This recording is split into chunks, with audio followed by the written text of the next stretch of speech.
Kilometre ದೂರ ಇರೋ ದುಗ್ಗತ್ತಿಗೆ ವ್ಯಾಪಾರಕ್ಕೆ ಅಂತ ಹೊರಡ್ತಾನೆ. ಆದ್ರೆ ಅವತ್ತೇನೋ ಗೊತ್ತಿಲ್ಲ, ಒಂದ್ ಬಳೆನೂ ವ್ಯಾಪಾರನೇ ಆಗಲ್ಲ.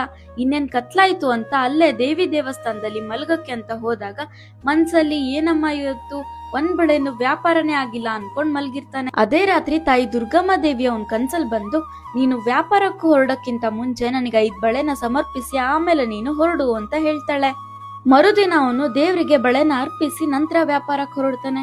ಬಳೆ ವ್ಯಾಪಾರ ತುಂಬಾ ಚೆನ್ನಾಗೇ ಆಗುತ್ತೆ. ಆಗಿನ ಕಾಲದಲ್ಲಿ ಜನ ಬಳೆಗೆ ದುಡ್ಡನ್ನ ಕೊಡೋ ಬದಲು ದವಸ ಧಾನ್ಯನ ಕೊಡ್ತಿರ್ತಾರೆ. ಆ ದವಸ ಧಾನ್ಯನ ದುಗ್ಗತ್ತಿಯಿಂದ ದಾವಣಗೆರೆಗೆ ಚಕಡಿ ಬಂಡಿಯಲ್ಲಿ ತರ್ತಿರ್ತಾನೆ. ಭಾರಕ್ಕೆ ಸಮತೋಲನವಾಗಿ ಬಂಡಿ ಹೋಗ್ಲಿ ಅಂತ ಒಂದ್ ಕಲ್ಲನ್ನ ಎತ್ಕೊಂಡು ಬಂಡಿಯಲ್ಲಿ ಹಾಕೊಂಡು ಬರ್ಬೇಕಾದ್ರೆ ದಾರಿಯಲ್ಲಿ ಚಕಡಿ ಬಂಡಿ ಮುರಿದೋಗುತ್ತೆ. ಒಂದ್ ಸ್ಥಳದಲ್ಲಿ ಕಲ್ ಕೂಡ ಬಿದ್ದೋಗುತ್ತೆ. ಅದೇ ಟೈಮಲ್ಲಿ ತಾಯಿ ದುರ್ಗಮ್ಮ ದೇವಿ ಒಂದು ಚಿಕ್ಕ ಮೂಕ ಹುಡುಗಿ ಮೈ ಮೇಲೆ ಬಂದು, ನಾನು ಇಲ್ಲೇ ಇರ್ತೇನೆ, ಇದೇ ನನ್ನ ಸ್ಥಳ, ದಾವಣಗೆರೆಯನ್ನ ನಾನು ಕಾಪಾಡ್ತೀನಿ ಅಂತ ಹೇಳ್ತಾಳೆ. ನಂತರ ಜನರು ಆ ಕಲ್ಲನ್ನ ದುರ್ಗಮ್ಮ ದೇವಿ ಅಂತ ನಂಬ್ಕೊಂಡು ಪೂಜೆ ಮಾಡ್ಕೊಂತ ಬರ್ತಾರೆ. 1932ರಲ್ಲಿ ದೇವಸ್ಥಾನ ಕಟ್ಟಲಾಗುತ್ತೆ. ಈಗ ಇಲ್ಲಿ ಪ್ರತಿ 2 ವರ್ಷಕ್ಕೊಂದ್ಸತಿ ಜೋರಾಗಿ ಭಕ್ತಿ ಭಾವದಿಂದ ಜಾತ್ರೆ ಕೂಡ ನಡೆಯುತ್ತೆ. ಹಾಗೆ ಬಲಿ ಪದ್ಧತಿ ಪ್ರಕಾರ ಜನರು ಬೇಡ್ಕೊಂಡು ಕೋಣ, ಕುರಿ, ಕೋಳಿ ಕೂಡ ಬಲಿ ಕೊಡ್ತಾರೆ.